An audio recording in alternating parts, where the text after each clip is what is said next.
뉴욕 증시 이틀 연속해서 일제히 하락했습니다. 특히 나스닥이 많이 빠졌습니다. 대형 빅테크들의 악재가 꽤 전해졌던 영향이 큽니다. 보시면 나스닥은 1.65% 하락하면서 15,939.59로 장을 마쳤고요. S&P 500과 다우존스도 각각 1.02%와 1.04%씩 하락했습니다. 저희 S&P 500 핀비즈맵으로 바로 가보도록 하겠습니다. 핀비즈맵 가보시면요. 네. 특히 좌측 상단의 빅테크들이 과연 새빨갛죠. 특히 애플, 어제에 이어서 강렬하게 빨갛습니다. 올 들어서 첫 6주간 2월 중순까지 중국에서 아이폰 판매량이 24% 급감했다는 뉴스가 나온 게 컸습니다.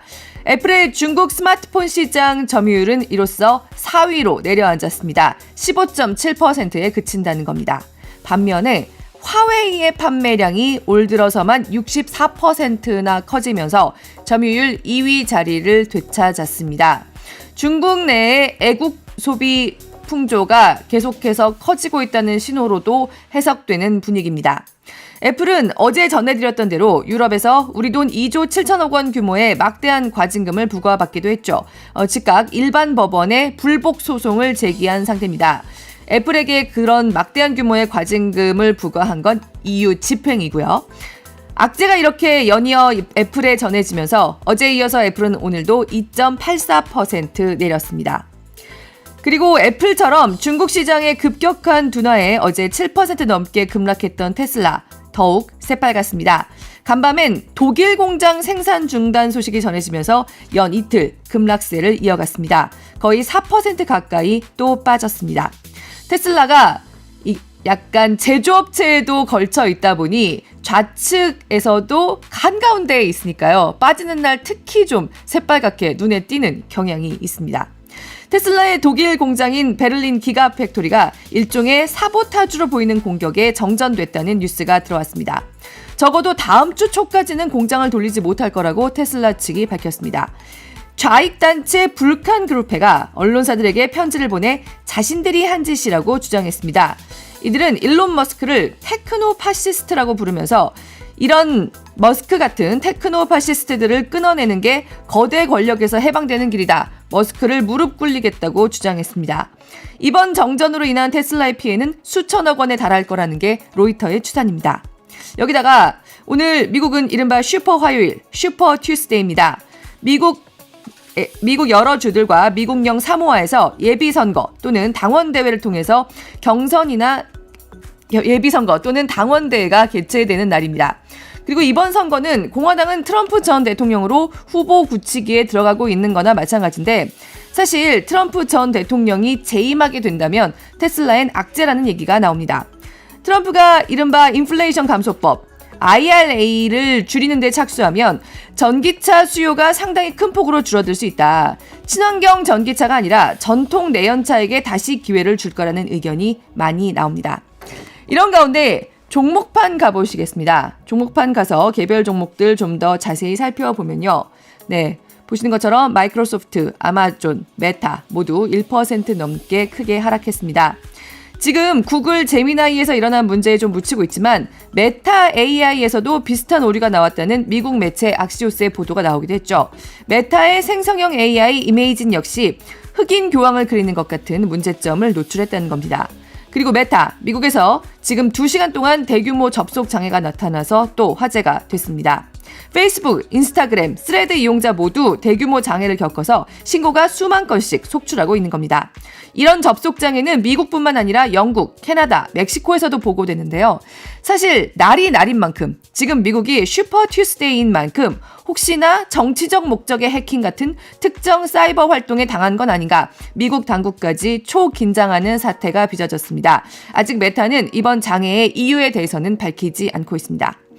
네, 그리고 종목판 계속해서 보면요. 엔비디아의 대항마로 꼽히는 AMD도 급락했습니다. 미국 상무부가 AMD의 AI 반도체 중국 수출에도 제동을 걸었다는 뉴스가 나왔습니다.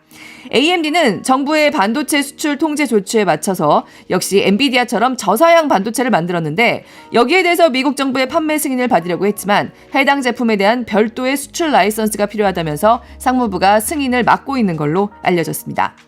간밤 소식들 잘 들어보시면 미국 빅테크들의 중국과의 뗄래야 뗄 수 없는 상관관계 새삼 다시 읽을 수 있습니다.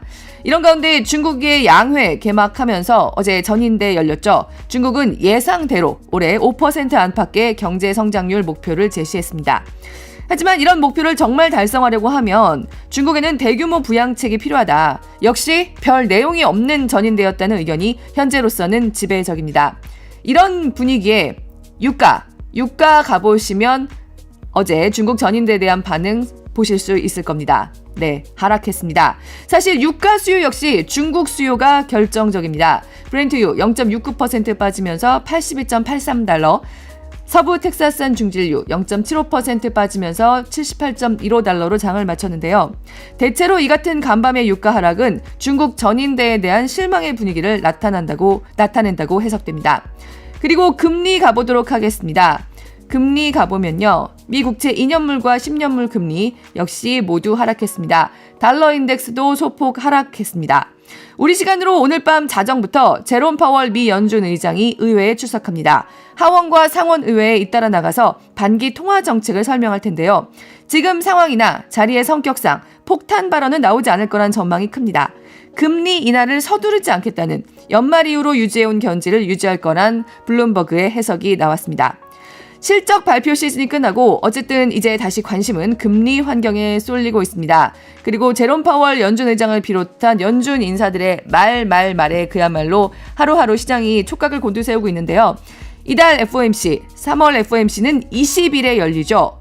그런데 그러면 지금 시장의 조정세 이렇게 3월 20일을 기다리면서 금리 환경의 영향에만 반응할지.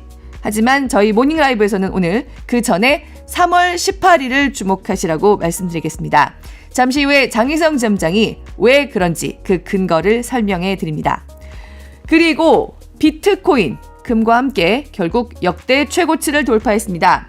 28개월 만에 69,300달러를 넘으면서 역대 최고치를 돌파했지만 이후 급락했습니다. 지금 63,700달러 선에서 거래되고 있습니다. 하지만 이번 반등은 이제 비트코인이 사라질 자산이 아니라는 걸 입증시켜줬다는 게 시장의 평가입니다. 지금 비트코인 현물 ETF가 시장에 상장된 이후로 반감기를 앞두고 계속해서 비트코인 시장은 뜨거운 모양새를 보이고 있습니다. 이런 가운데 마지막으로 소식 하나 전해드립니다.